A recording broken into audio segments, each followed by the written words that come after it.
WABN, New Africa Broadcasting Network.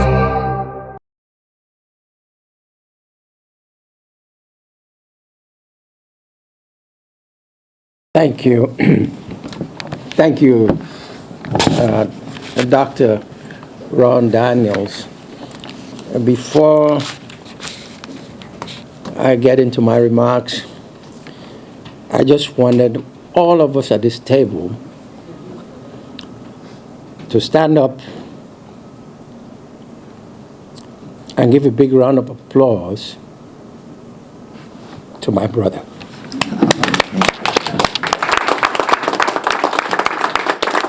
I would like to start by requesting all of you to give a minute of silence to the passing of the mother of a tireless fighter, freedom fighter, whose mother passed away 2 days ago, Mr. Mamadou Niang.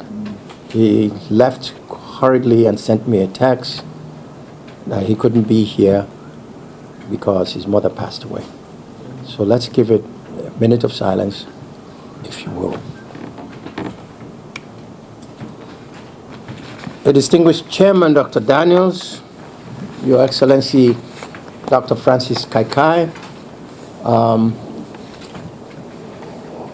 I will take the liberty to introduce Dr. Kaikai. I call him the senior ambassador, being that the senior ambassador was because he was first to be accredited after he passed confirmation hearings in Sierra Leone, and he came here. So he is Sierra Leone's ambassador to the United Nations. That's not all. In less than 1 year, he is so revered and respected in our country that the president thought of appointing him again as to a cabinet level post as Minister of Development and Country Planning for the entire Republic of Sierra Leone.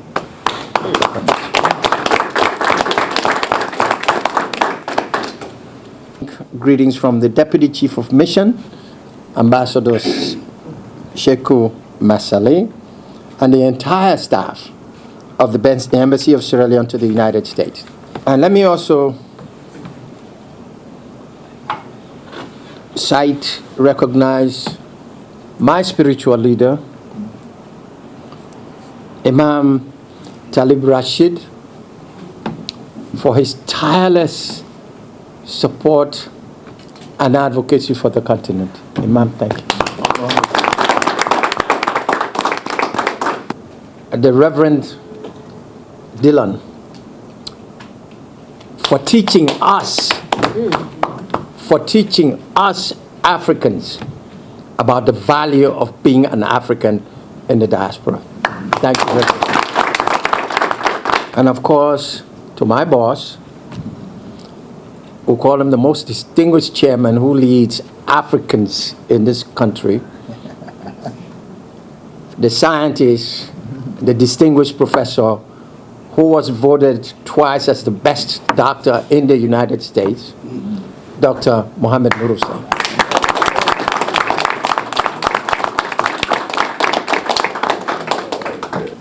Dr. Nur Hussein took upon himself to mobilize 300 Ethiopian doctors to raise $100 million to build a state-of-the-art hospital and cancer center in his country, Ethiopia.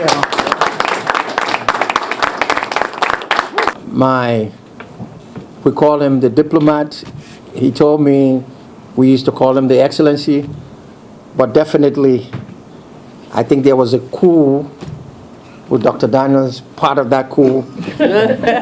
They wanted me to leave New York so that Excellency Gordon Tapper would become the de facto president of the United African Congress, and he's done such a phenomenal job. When you walk into the UN, with Ambassador Gordon Tapper, you won't have problem getting in. You will have problem getting out because everybody knows him. And of course, I can't forget my freedom fighter, my brother. And I say these things because this assembly did not just happen like that.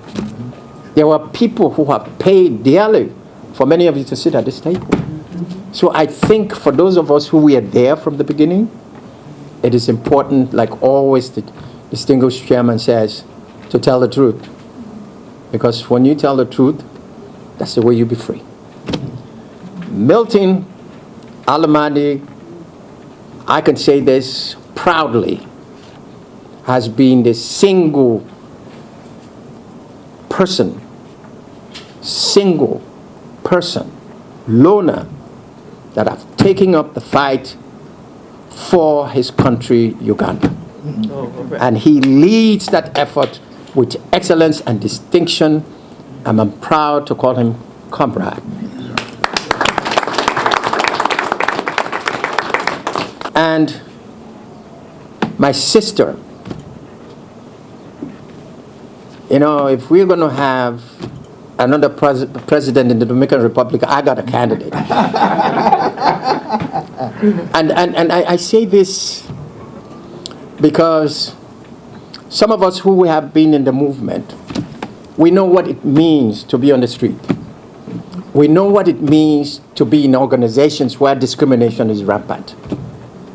But with all the blows, with all the ups and downs, I'm proud that our sister Estelle is today the VP of over 400,000 members, Local 1199, and is an immigrant. My family, all of you who have been a part of my life and continue to be part of my life, please give yourself a big round of applause, and I thank you all.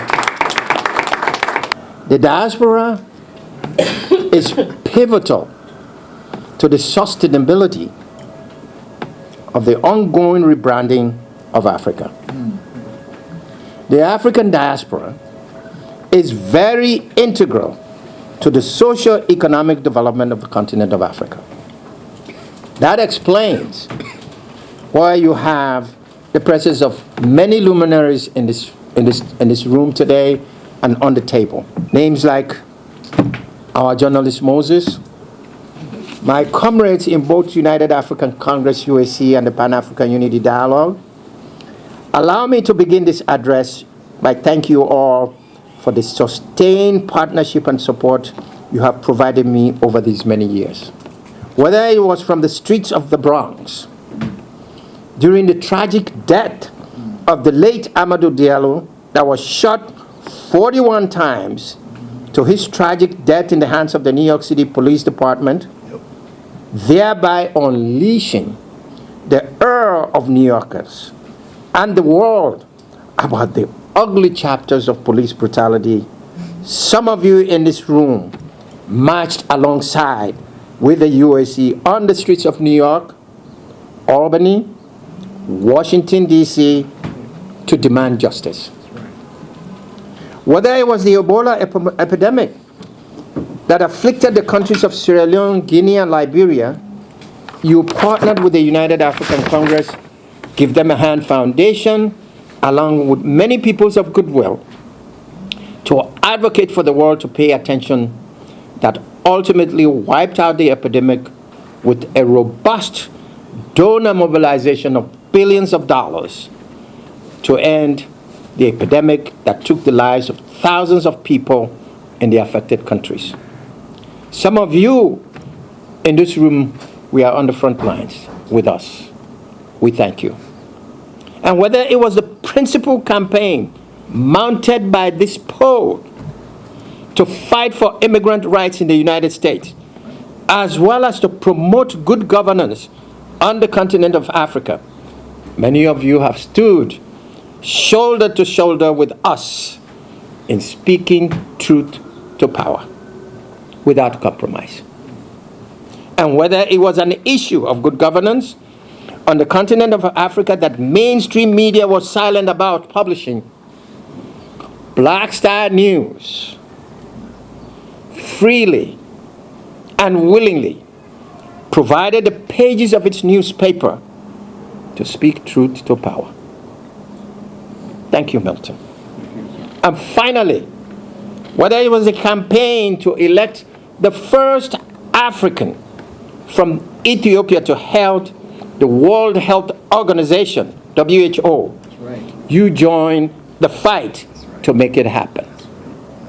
The truth is, comrades, my new assignment with my appointment to President Julius Maada Bio of the Republic of Sierra Leone, my birth country, as Sierra Leone's ambassador extraordinary and plenipotentiary and chief of mission to the United States, along with 7 additional countries, could rightfully be credited to the encouragement, support, and wise counsel that I have received from this illustrious group of Pan-Africanists in the United States in general and New York City in particular.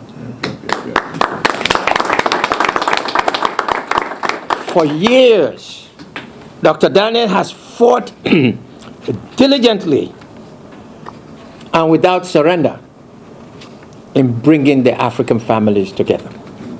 Thank you, Doc. Ladies and gentlemen, when I was thinking about this idea, I said to Dr. Daniels in a little note, I said, Doc, could you help me write this speech? And he wrote back to me and said, somebody of your eloquence and brilliance don't need me for you to write a speech. But however, you know, the professor and him, so it aligned the topics that I had. And he wanted me to talk about my vision as Ambassador Extraordinary Plenipotentiary to promote the new direction agenda of HE President Julius Maada Bio, which is focused on human capital development and national cohesion. Yeah. I thank you for your friendship, and may Allah bless you all for caring and sharing with me, especially during this holy month of Ramadan, our holiest month as Muslims. I do hope and trust that our relationship will continue even as I now make my residency in Washington, D.C. Despite this fact, New York City will always remain my home away from home. My thanks and gratitude to Sierra Leone President Dr. Julius Maada Bio for providing me the privilege and opportunity to now be nameless, as my chairman, mentors, and colleagues now call me His Excellency.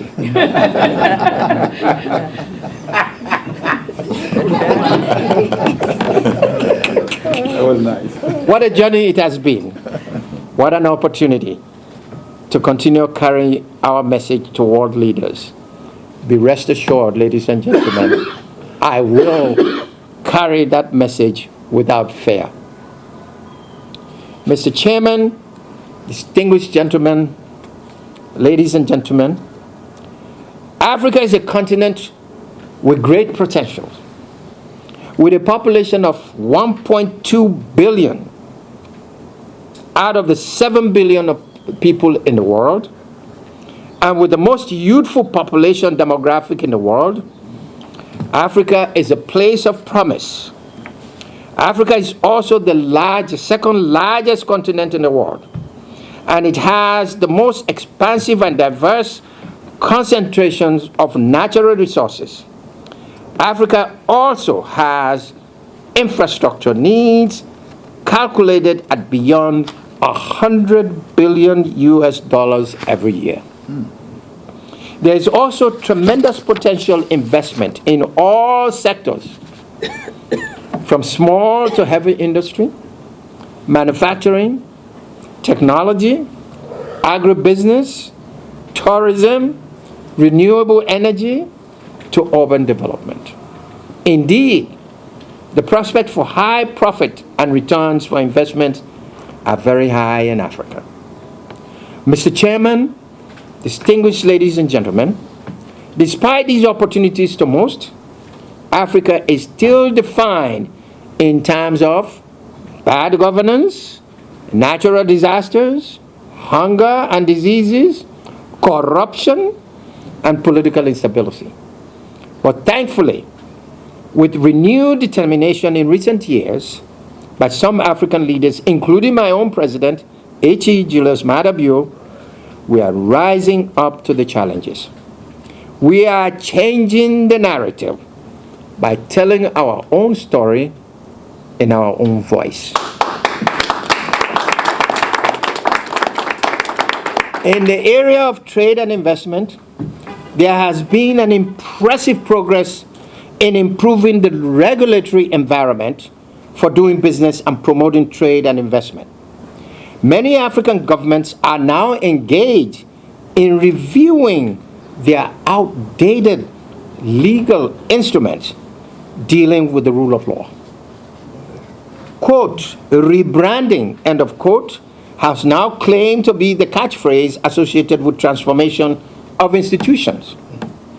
We already have the instrument and momentum to invigorate the process of integration of our continent on the African Continental Free Trade Agreement that was brokered by the African Union, AU, and signed by 44 of its 54 member states in Kigali, Rwanda, on March 21st, 2018.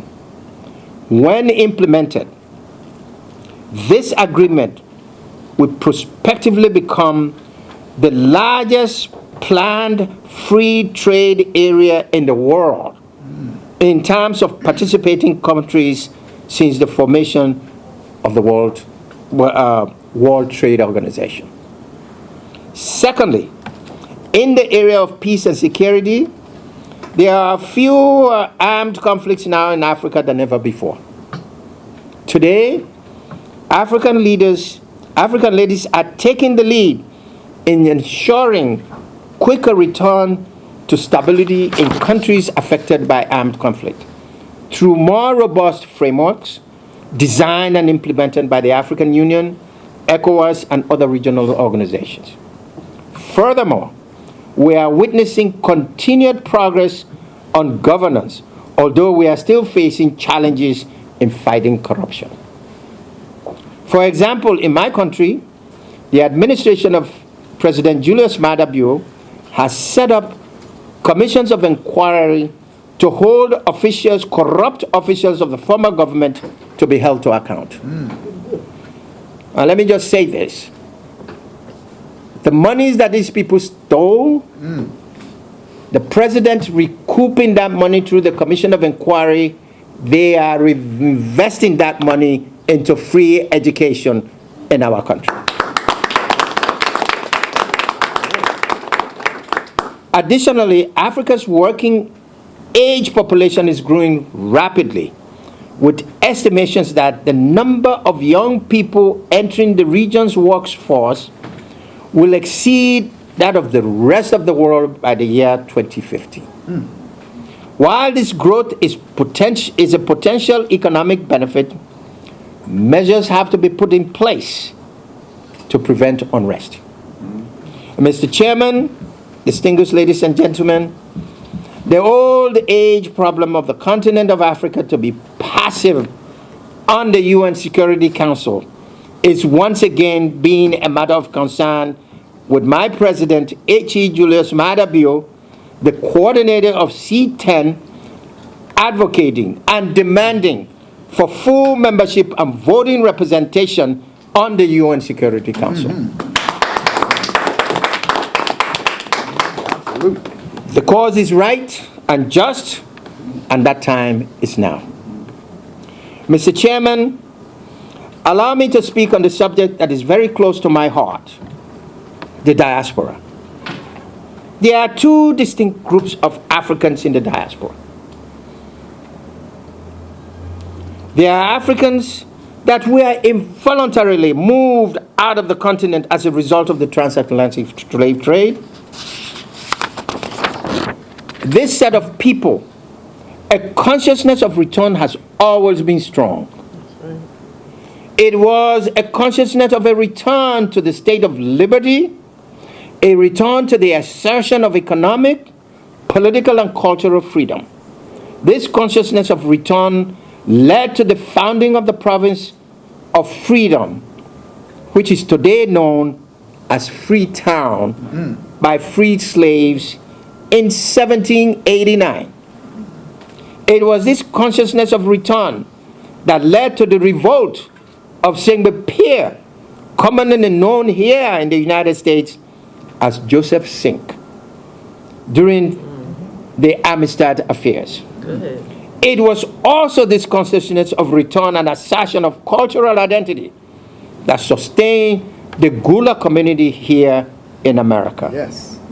A community with ancestral roots That's right. in the rice-growing regions of Sierra Leone. Right. It was this consciousness of a return to freedom enterprise and eternal values that sustained the civil rights movement right here in the America. It was this consciousness of belonging and associated identity, this memory of common ancestry, this enduring aspirations for a better destiny, for perfect engagement with Africa and the people of African descent, that African descent, that severally or individually inspired the formation of the Pan-Africanism, the African American civil rights movement of the Reverend Dr. Martin Luther King and Rosa Parks, the Congressional Black Caucus, Black Lives Matter, the Constituency for Africa, the Pan-African Unity Dialogue, the United African Congress, and many of the progressive organizations dedicated to making better world and by making a better Africa. The second set of Africans in the diaspora, which most of us in this room belong to, is the most recent immigrants. Migrants to Europe, Americas, and in the last few decades, Australia and Asia, particularly China, you guessed it. A good number of us in this category comprise the most skilled, hardworking Pan-Africans that has made America their home away from home. The rush to DNA.com has endeared many of these settlers to trace their heritages to many regions and tribes in Africa. The leaders of these countries are now welcoming their sons and daughters to their ancestral homes. 2 weeks ago, Sierra Leone President held a huge welcome home event at State House to many African Americans that trace their DNA to Sierra Leone. We should, however, note that due to the myriads of problems in our continent, the commitment to return amongst both the voluntary and involuntary diaspora has not been without challenges. Mr. Chairman, distinguished ladies and gentlemen, talking about the role of diaspora in the development of Africa, it is worthy to note that the African diaspora population in North America is estimated to be around, you guessed it, 8.5 million. And they are considered to be very influential in the United States. We have championed Africa's development through advocacy for appropriate U.S. government and priorities on Africa. For example, during the armed conflict in Sierra Leone in 1990, the diaspora was the key in mobilizing support for peace and justice in our country. Similarly, during the outbreak of Ebola virus, the diaspora community of the three most affected countries, Guinea, Liberia, and Sierra Leone, together with community organizations from other countries, played major roles in the fight to end the Ebola epidemic. The African American community in the United States, through organizations such as Pan-African Unity Dialogue, the Congressional Black Caucus, Constituency for Africa, the United African Congress, and several others have been instrumental in lobbying for American legislators for the benefit of African countries. In addition to this, Africa has continued to benefit from remittances from nationals in the diaspora to their countries of origin. It has been very remarkable. For example, according to the World Bank, not me speaking, the African diaspora remittances was $35.2 billion in 2015. In 2018, that figure rose to $45 billion. These remittances provide the much-needed finances for ensuring household security and alleviating poverty, improve access to financial sector services, and provide opportunity for family members to embark on and with the dire need to reverse the brain drain, there has been a concerted effort at mobilizing the African diaspora back to the continent. In July 2001, the Organization for African Unity, which is now the African Union, adopted a resolution urging member states, quote, to develop strategies for utilizing the scientific and technical know-how and skills of the African diaspora, end of quote, for the development of the continent. The AU went a further step by declaring the African diaspora as the, quote, sixth region, end of quote, for Africa. In that regard, ladies and gentlemen, several members in this room participated in meetings organized by the African Union, the Citizens Directorate, held at the AU mission in New York. I was one of the 6 members elected by the African diaspora in the United States to represent the 6th region. Article 3Q of the Protocol of the Amendment of the Constitutive Act, quote, invite and encourage the full participation of the African diaspora as an important part of our continent in building the African Union, end of quote. The Partnership for Africa's Development, NEPAD, some people call it, called for the establishment of a reliable continental database to determine the magnitude of the problem of brain drain and promote cooperation between Africans abroad and those at home. The key priority here is to develop Africa's human resources and reverse the brain drain. Under NEPAD, African leaders recommended the creation of the, quote, necessary political, social, and economic conditions that will serve as incentives to curb the brain drain, end of quote. Furthermore, the World Bank too got into the act and has been very instrumental in collaborating with African governments on diaspora issues. In September 2007, the bank's African region launched the African Diaspora Program. The program deals with diaspora policy formulation and implementation, financing and leveraging of remittances for development of human capital utilizations through diaspora professional networks and organizations and hometown association. At the national level, a good number of African governments, including my country, Sierra Leone, Ghana, Nigeria, Cape Verde, Liberia, Tanzania, Kenya, Ethiopia, Mali, to name but a few, have policies and strategies to fully tap into the potential of the diaspora.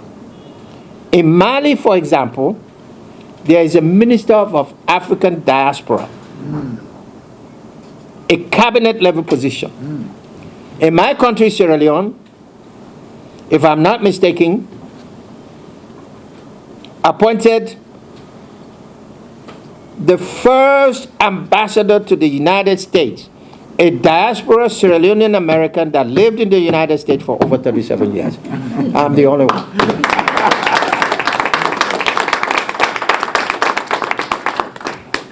Upon assumption of office, the administration of His Excellency President Julian Maada conducted a management functional review of the Office of the Diaspora Affairs as part of the government's commitment to strengthen and improve service delivery. Similarly, our embassy in Washington, D.C.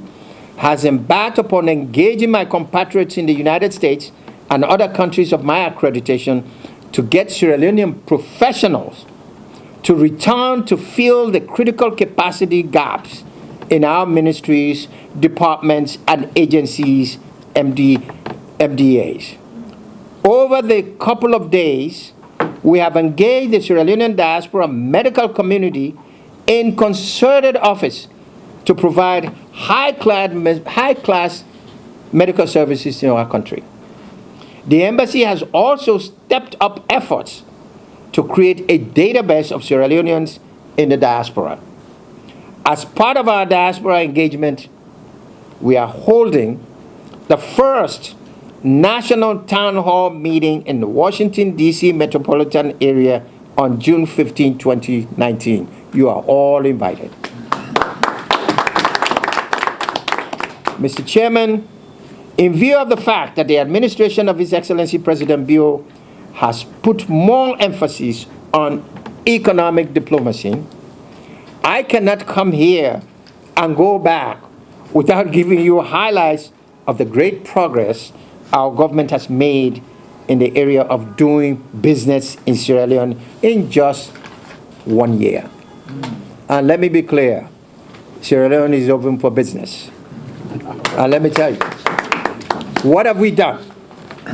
The government has established an investment board co-chaired by His Excellency the President and the Vice President that would be a one-stop shop for expediting and resolving all investor disputes. Number two, there is a comprehensive investment code that will ease the burden of doing business in the country. Number three, tax regimes and customs processes have been automated and streamlined. Number four, the government is scaling up investment in roads, electricity, and water supply. Taking into consideration that good governance and sustainable development call for a robust fight against corruption, President Bio has waged war on corruption in Sierra Leone. And you know, people criticize and said the president is hunting them. And he says, I'm not hunting anybody, I'm just hunting the money they stole. That's good. I like that. President Bio's fight against corruption has been acknowledged by the United States, the Millennium Challenge Corporation, MCC, with an unprecedented passing grade of 71% from 49% in early 2018. All right. And we have not even been in office for 2 years. In conclusion, Mr. Chairman, harnessing the potential of the diaspora requires collaborative office. Let me propose a few ideas for your consideration. All right. Number one, I will continue to engage, to encourage my colleagues in the African group of ambassadors to see the diaspora as reliable partners in promoting economic development, investment, and trade on the continent of Africa. Right. I will continue to encourage CEDO to work with the African diaspora communities in the United States to establish full-time diaspora coordinators at the African Union offices in New York and Washington, D.C. Right now, we don't have that. They can also use the powers of the Union, of the African Union, to encourage state houses in the United States, 50 of them, to hire coordinators for trade and investment in Africa. I have no doubt that the goodwill exists in these Pan-African Unity Dialogue constituencies to make this happen by 2020. African ambassadors, both in New York and Washington, D.C., could invite credible and essential stakeholders to make presentations to the African group during their monthly meetings for the purpose of sharing ideas and implementing programs. I will also encourage Pan-African Unity Dialogue to expand their invitation list beyond me and the AU ambassadors. There are plenty brilliant African ambassadors that we want to come to this forum and share their experiences with you. I told the chairman that after me, hopefully your next speaker will come from Mali, the French-speaking countries, because this is a vibrant, dynamic ambassador. When I told him, he says, when can I come? All right. Port also must use its political influence and clout and power to power with the African Ambassadors Group to conduct an Africa Lobby Day in Washington, D.C. All right.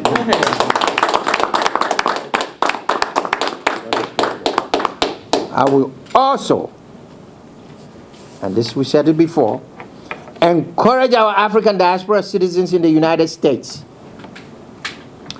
to form a national political action committee that will elect Africans, progressive African Americans, to the legislative houses in the United States, including city, state, and the federal government of the United States. You cannot leave that alone.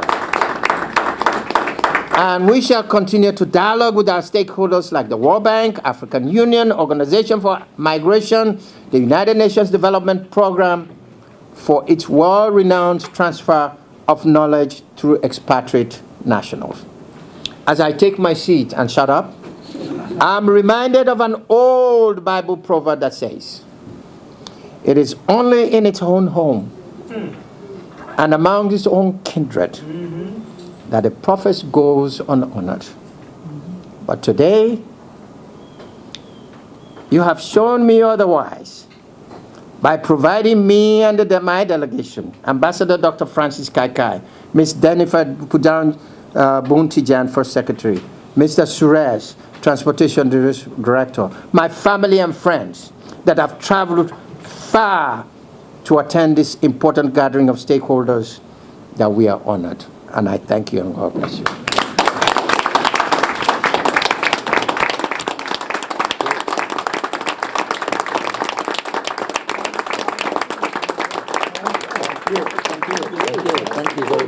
NABN, New Africa